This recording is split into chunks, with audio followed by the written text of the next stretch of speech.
Colorado is headed back to the U.S. Supreme Court, trying to keep state tax dollars from going to religious schools that discriminate. But today, Democratic Governor Jared Polis took a victory lap for opting Colorado into President Trump's tax credit program that could also support religious schools that discriminate. Our Marshall Zellinger asked the governor if that squares.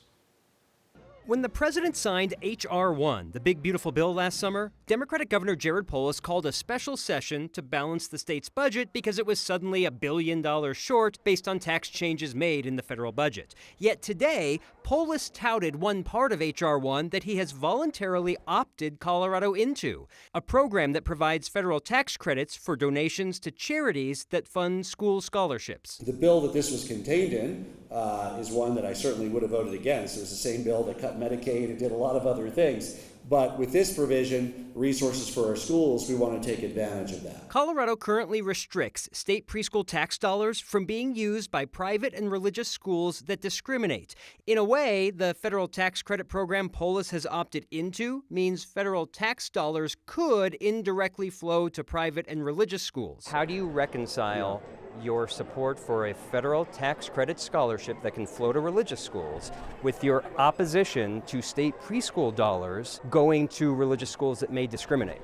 That's a great question, Marshall. So one is what we do with state resources. The second is donor money. Here's how the new federal tax credit would work. Anyone can contribute to a charity that offers scholarships and then get a federal tax credit up to $1,700.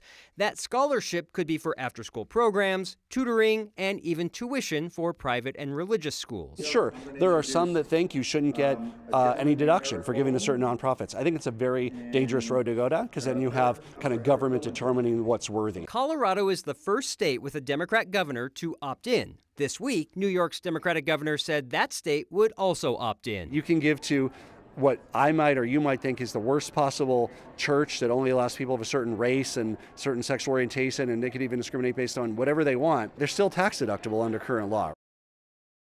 Polis said today he'll even go to other Democrat-led states that opt out and recruit donations to charities that benefit Colorado scholarships. The tax credit starts January 2027.